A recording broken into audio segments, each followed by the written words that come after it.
Okay, so now it's time for our guest presenter. Now I've got a bio and an intro to Amanda, but I'll just tell you how this all came about. So I went to a breakfast seminar that Amanda ran probably 6-ish weeks ago. And even though I've done some estate planning for myself and I've got a bit of understanding, I really got a lot out of the seminar, a lot of great insights. And I thought, well, all of my clients need to know this thing, all of this information. So I've asked Amanda to be our guest presenter today. Here's a bit of a bio on Amanda.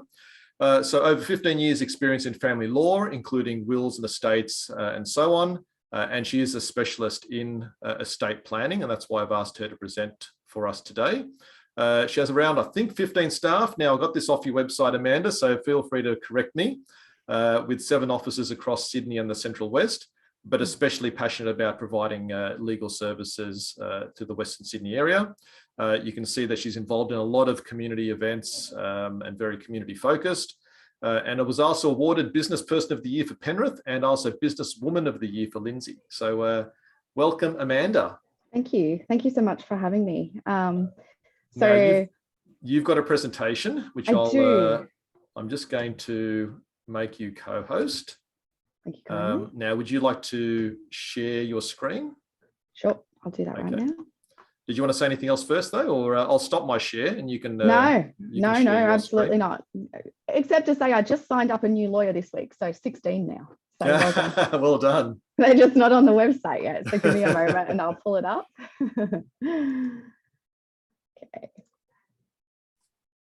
Okay, so hopefully you can see I've got a very basic PowerPoint today.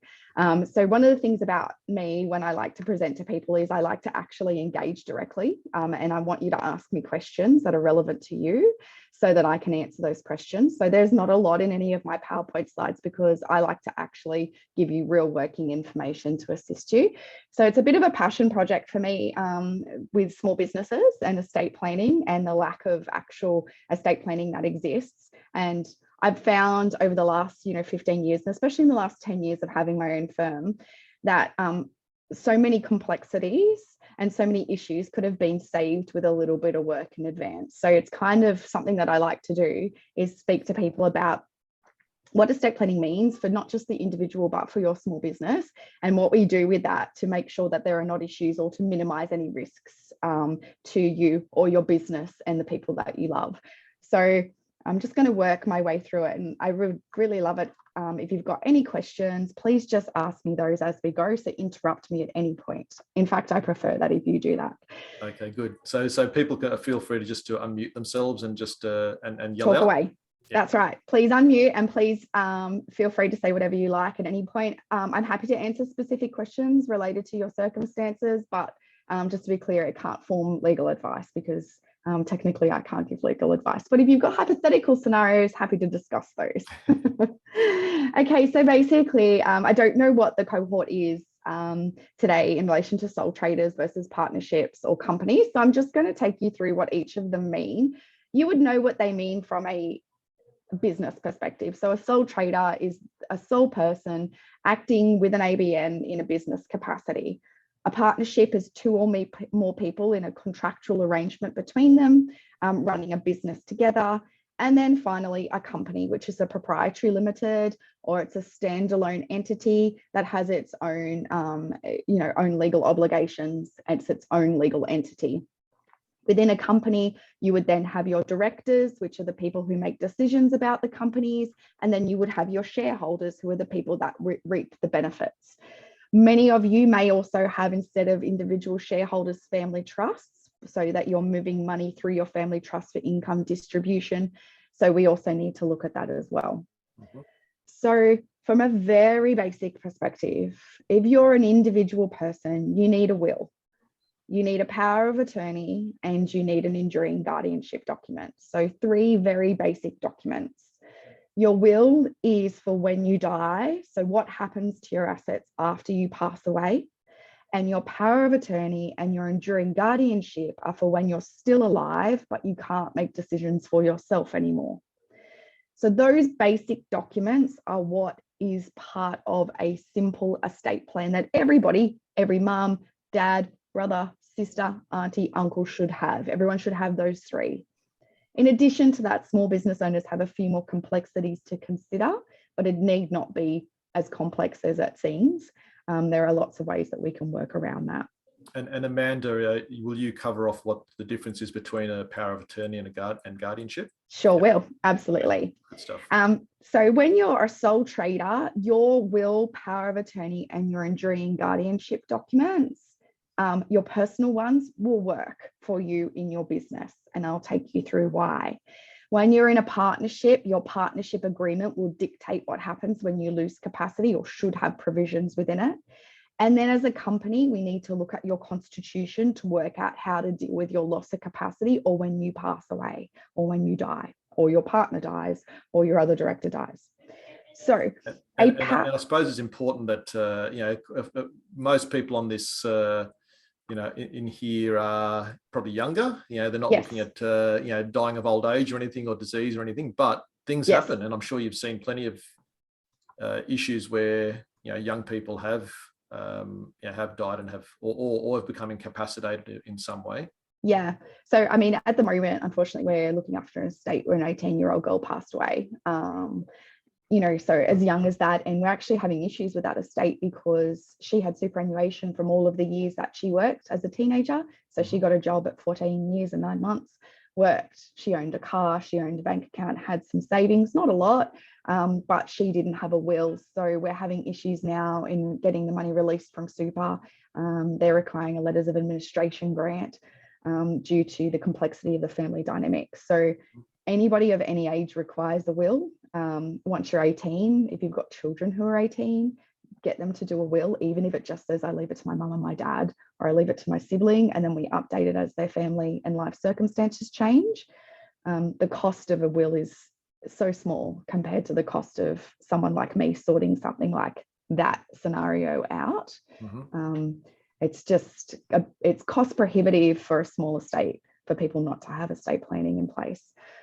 So you are right. Everybody needs one, even if it's a basic, I give my estate to my husband, my wife, and my children. Everybody needs that in place. So to give you an example, if somebody passes away without a will, and I can see that there was another lawyer on today, so she will be able to verify this, the amount of work required to get a grant of letters of administration versus the amount of work required for probate are chalk and cheese. So when you have a will, we obtain a grant of probate through the Supreme Court. It's a much quicker process because we don't have to write to all of the local solicitors. We don't have to search through belongings. We don't have to write to banks to try to locate a will. We don't then have to go through the legislation that sets out basically, if you die intestate, the law says who your assets go to. You don't have a choice in that. And it's set via a very specific criteria. So it starts at the top and works its way down until we find somebody where your estate will go to. So the costs are much lower in administering an estate for probate, and it's much quicker if there's a will in place and a grant of probate. So what that actually means for small businesses is that if you say, for example, are a sole trader, or you're a sole director of a company and you have a spouse, or you even if you don't have a spouse, you have children, or you're a young person who doesn't yet have that, you need to ask yourself, what happens when I die with my company? Where is it going? Who am I leaving it to? Is there an intention for it to keep running? Do I have another director and shareholder I need to look after? Are there issues in relation to who would get what? Do I want to stop it from going to somebody in particular? Because if you don't have a will, it goes via that list and you have no choice where your estate goes. So there's a lot of different things to consider when you're doing your will, even as an individual and then in relation to your business. The other thing that you've rightly said, Emil, before, is there are different types of power of attorneys. And this is a commonly misknown or unknown thing. So there is a standard power of attorney, which is called a general power of attorney. Now, a general power of attorney only applies until you lose capacity. So as lawyers, we would do general power of attorneys for specific events. So let's say, for example, you're going overseas and you're expected to settle on a commercial property while you're away, and you wanted to appoint somebody, you would appoint a general power of attorney for a specified date for a specified event, i.e. settlement of that commercial property. And then that general power of attorney would cease to be in existence or effective once that duty has dissolved or those circumstances no longer exist. So they usually have a start date and an end date and a limit to a certain set of circumstances. So those general power of attorneys do not continue to be in effect once you lose capacity. So what everybody actually needs is what's called an enduring power of attorney, which is your power of attorney on loss of capacity. So when you no longer can make decisions for yourself from a legal perspective, and you lose legal capacity, then that document becomes effective and can be utilized by the person that you've appointed to manage your finances. Now, your enduring power of attorney, and please stop me because this is a lot of information. So if you need time to write this down and I'm talking too fast, Do you have slides that cover it or that we can share later? Or I don't have slides specifically, but the website has all the details and I'm very happy to send it through. That's yep. So I did. And I know you've got a checklist later on that we're going to go through. Yeah, good. Yes. Okay, so basically, when we talk about estate planning, I'm just going to move my camera over. Please excuse the fingers because it's on the separate side. So when we talk about estate planning, we look at legal capacity. So your will is for when you die, and your power of attorney and your enduring guardianship is for when you're still alive, but you no longer have capacity. And then separate to that is your general power of attorney, which is for specified events. Okay, so within your company or your partnership, you would have terms in your partnership agreement, or you would have your constitution or replaceable rules within your company. So all of you would have that. Within those replaceable rules and that constitution or that contract, there will be provisions in there about what happens if you lose your marbles and you can't make decisions anymore, or if you die as a director of the company.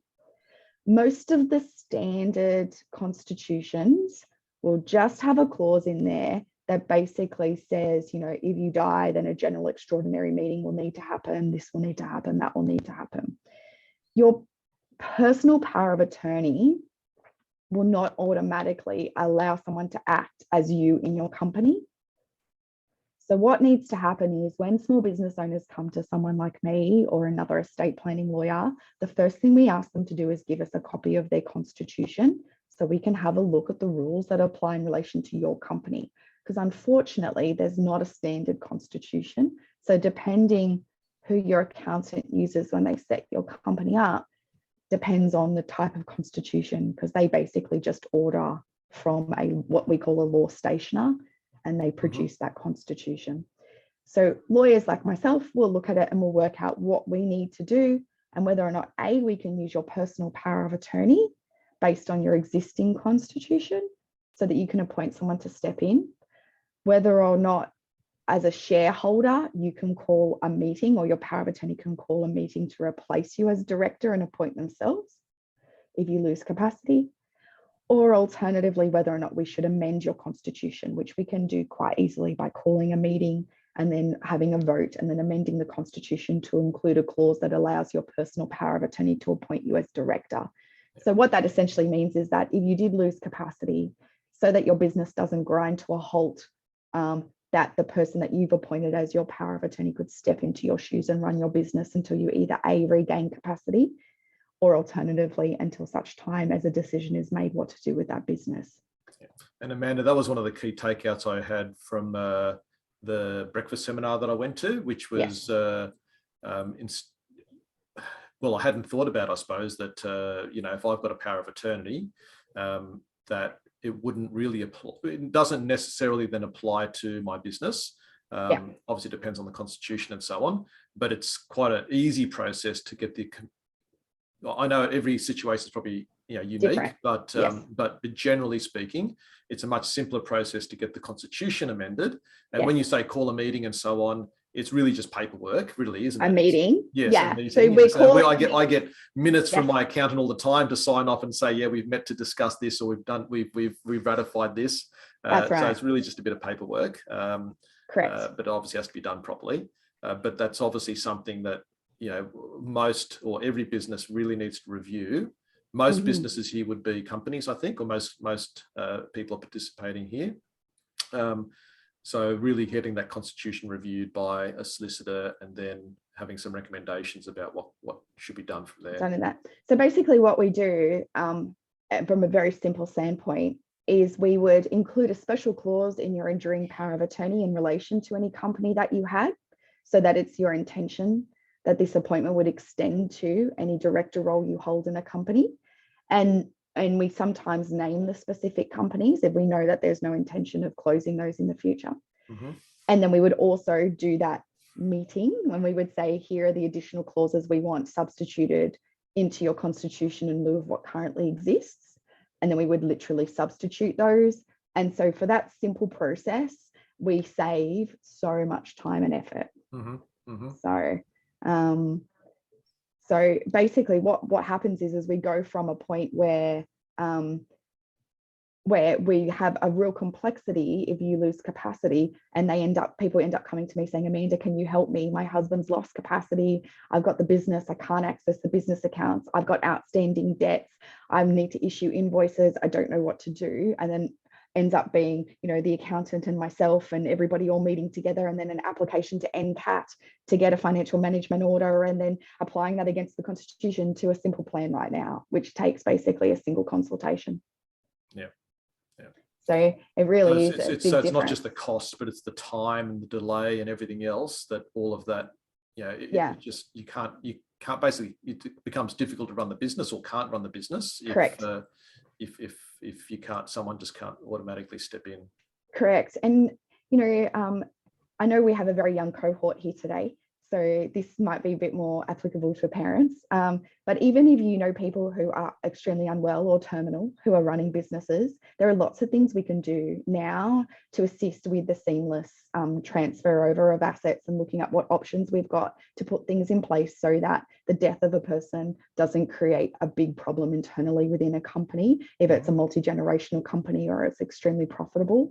So there's things that can be done early on that make a really big difference in the long run to how a company will function and how the income will continue, especially if you, for example, a lot of people rely on you financially, as they do here for me.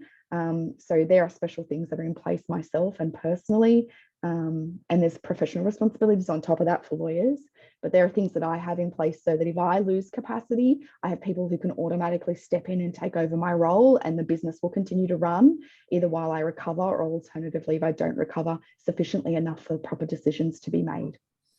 Can I ask a question for the group here? Yes. Just a general question. Who here has a will? Just if you can put that in your chat box, yes or no, or if you want to answer. Not everyone has to answer, obviously. At least we have some yeses, because I've done a lot of these and there's not been many yeses, and I think, oh my Lord, here we go. There's a few. There's always going to be a few no's, so that's fine. That's normal, yes. But also, who's actually who's thought about the business constitution, if it's a company, or the business situation, and how the will, and I suppose we're talking more about a power of, well, we're talking about either, aren't we? Both. Yeah. Look, I mean, the reality of it is that your will is for after you die, and your power of attorney is before, when you lose capacity, and both of those life events significantly affect companies and businesses, as well as your personal circumstances. That's obvious. That's an obvious. So it's not just a matter of a simple, I'll put one in place and we're okay. We actually need to build it around to make sure that we accommodate all of your needs as well. All right, so better keep moving. Yeah, I can see here some of my marbles have been missing for years. Yes, me too. Don't worry, you're not alone with that, can I just say? I think it's the job. It's caused my marbles to be missing. But so we also need to look at when we're looking at loss of capacity, for example, we're not just talking about directors, we're talking about family trusts as well. And also we need to talk about the very scary thing of self-managed super funds, which many of you probably have. But with trusts, you would generally have trustees appointed, or you'd have a corporate trustee of which you're a director. So we need to incorporate all of those as well. So it's a little bit of a cascading thing. So when you come in and see someone like me, we'll say, okay, what structures have you got in place? What companies do you own? Do you have any family trusts? Are there corporate trustees of that family trust? I'll then put my fingers in all of the little pies, get all of the information I need, bring it together and create a seamless estate plan for you so that you know all of those boxes are ticked off. I mean, and that's just in relation to the business aspect. You've got all of the other aspects as well, you know, when we're looking at what assets are in and what assets are out. So I just want to make it really clear. If you're a sole trader, your assets are yours. So if you've got a Hilux and some tools, they are yours.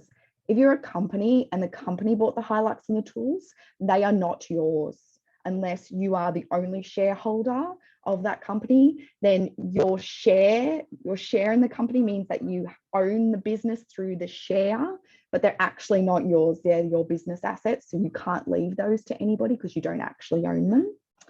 So you can't, for example, make a gift in your will of the Hilux because you don't own that Hilux, the business does. Same with trusts. So if you have a family trust or a discretionary family trust where you're funneling income or it owns an asset and it's distributing income, you can't actually leave that. But what we can do is we can make sure that the interests internally within those companies and trusts are protected. So does anybody have any questions about that before I move on? Happy for you to unmute yourself.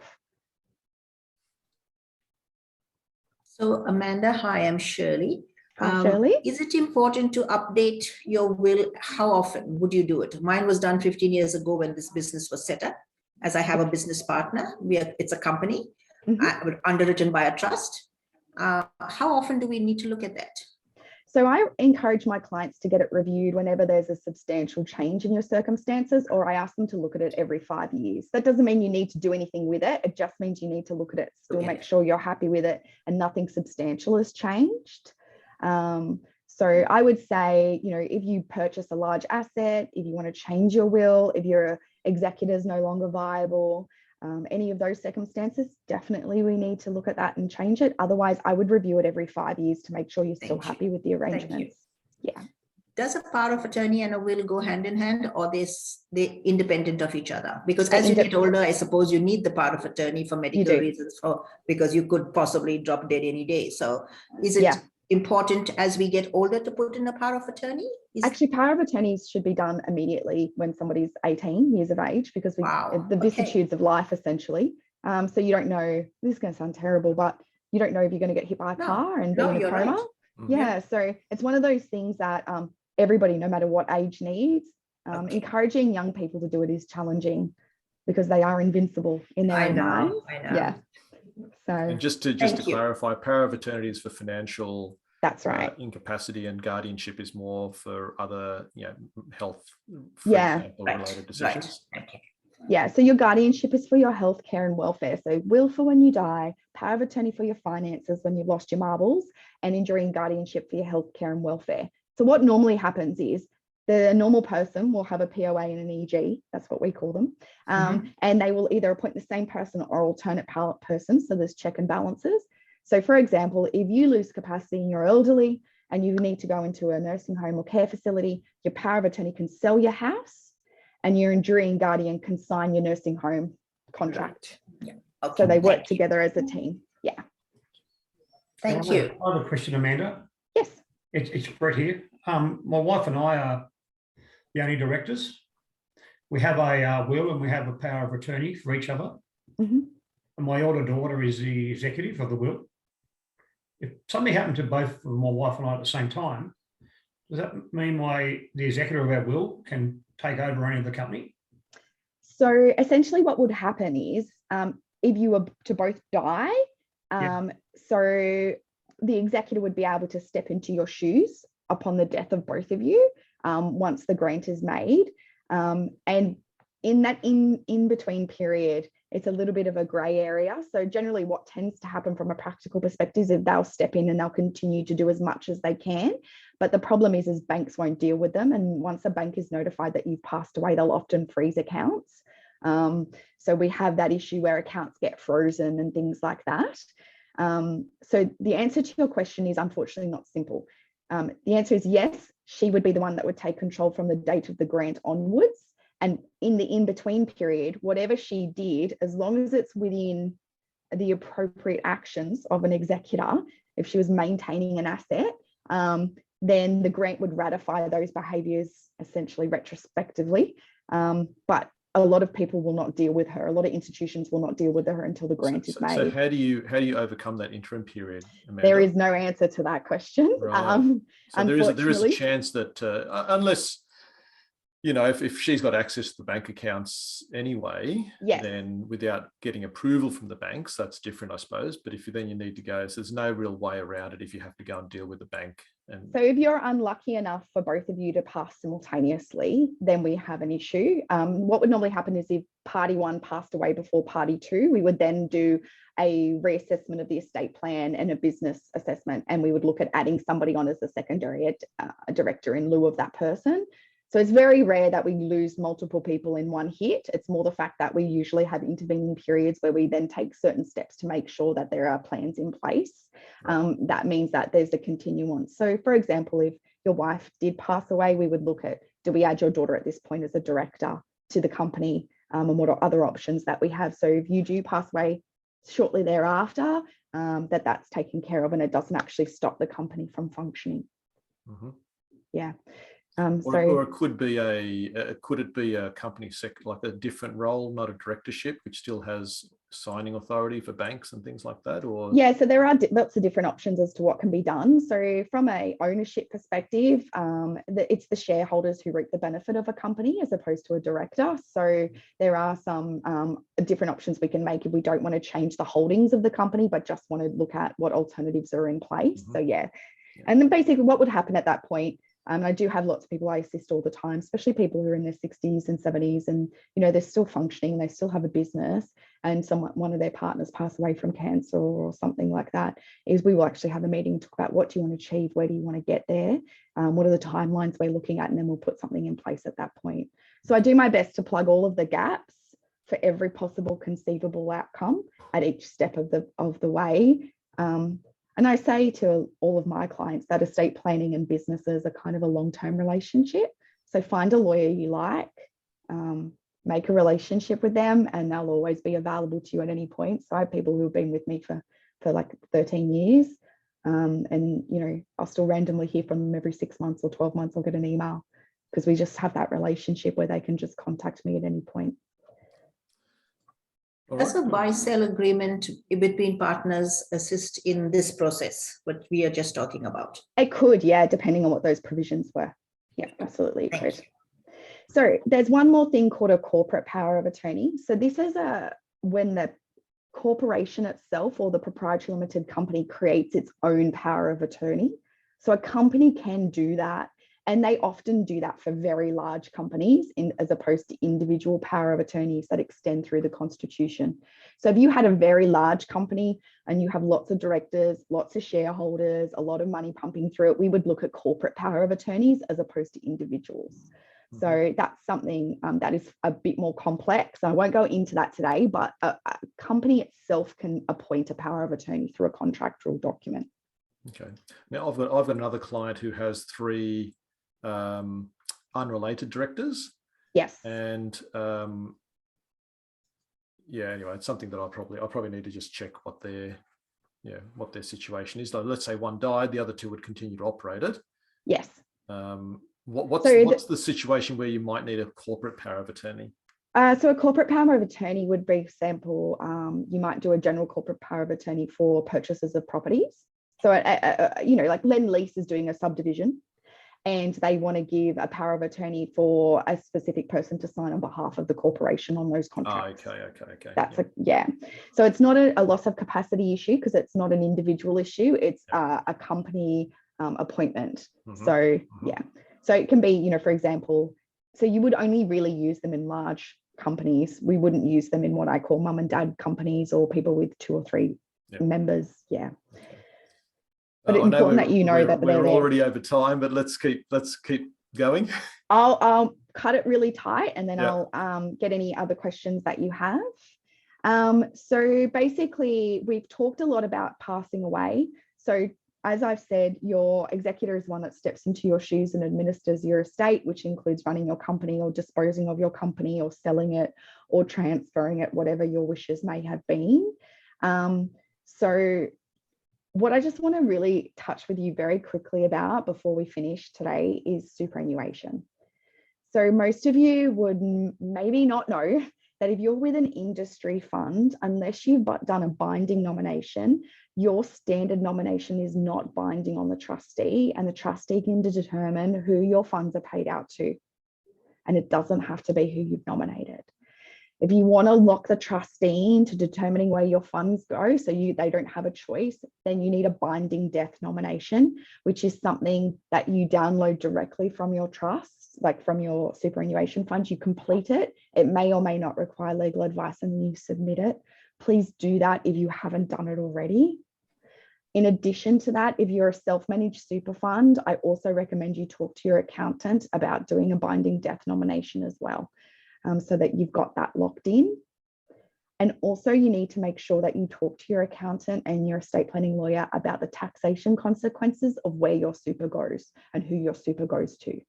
So if you leave it to a dependent spouse, it's basically tax-free. If you leave it to a child under the age of 18 years that's dependent on you, it's essentially tax-free. If you leave it to a non-dependent adult, for example, an adult child who doesn't live with you, it's taxable. So you need to look at what assets you leave to whom to make a tax-effective estate plan as well, just so you know. So we've kind of touched on this, so I don't need to go through that. It's basically about the family trust. Insurances are important as well for small business estate planning. Make sure you have, business interruption insurance or your other bits and pieces, but consider key people insurance. I always forget the name of it, but it's essentially an insurance that covers a specific skill set for the person. So for example, Anila was discussing this at the conference. I have insurance for dementia and mind-related illnesses because my income earning asset is my brain. And if that stops functioning, then I no longer have that income earning asset. Look at your death cover, make sure you're sufficiently covered to pay out all of your debts, support your family, look after your children to the 18, support your spouse, all of those kind of things. And also consider income protection if you have any loss of capacity issues or injury issues. Is income protection an option for you? Is there any income protection that covers you after 65? Oh, I don't know. That would be a question for an insurance broker. Okay, thank you. It may be that you're better off with like a TPD insurance, which is basically like if certain injuries are met or something happens, you'll get a lump payout. Yeah, I have that. If your business is going to continue to run, whether or not you're in it or not, income protection is not the best option anyway. There are we have key person, income protection, and TPD and death. Perfect. So basically, all I encourage you to do is from today, have a think about it. Have a chat with your lawyer, or you can come find me if you like. Give them a copy of your constitution to make sure of any family trust, like corporate trustee of any family trust. Your superannuation fund needs to be looked at as well if you have a self-managed super fund, as well as your business. Just make sure those are all ticked off, because there's nothing better for me as a lawyer to see something well estate planned when it comes to me, because it's so much easier to look after. It's a lot less stressful for everybody, and it's a much quicker outcome. Any questions anyone wanted to ask me? No? I just have a quick question. You don't have to go into detail, just yes or no. Is it possible to set up a will if you have adult children who have partners, husbands, so that your estate goes to them only and it's somehow protected? Because I'm just thinking divorce is so prevalent these days that you don't want to see a partner walk off with half of what you've left to your child. Is that possible to do that? Yes. It's called a testamentary trust. So we set up a discretionary testamentary trust within your will. It's quite complicated, but it's absolutely possible. Oh, great. Thank you. I'm going to make an appointment. to see you. It's absolutely possible. We do it all the time. So yes, we can do that. Thank you. It's interesting. I've got a testament trust set up, which I did years and years ago, and probably 15 years ago, probably when I started the business, so probably longer, and never looked at it. I'll have to, I really definitely need to relook at all of my estate planning. Yeah, so the discretionary the discretionary testamentary trust means that it doesn't vest with an individual person, but we create a class of people within that testamentary trust so that we don't have, because I'm also a family lawyer, so I know what comes into the asset pool and what's accounted versus a financial resource. So we make it a discretionary trust within the discretionary testamentary trust. It means it never vests with the individual person and isn't counted on a balance sheet. It's just considered a financial resource, which means it's not available for grabbing. So, and I think I may have done it originally because the kids were younger, but now they're 18. Yeah. And so, need to look at all of that. Yeah, absolutely. So what I would basically encourage from today, and many thanks to you, Anil, for inviting me, is just to have a look at what you've got and then just update it, see somebody, have a chat about it, make sure it covers everything you need it to cover, please.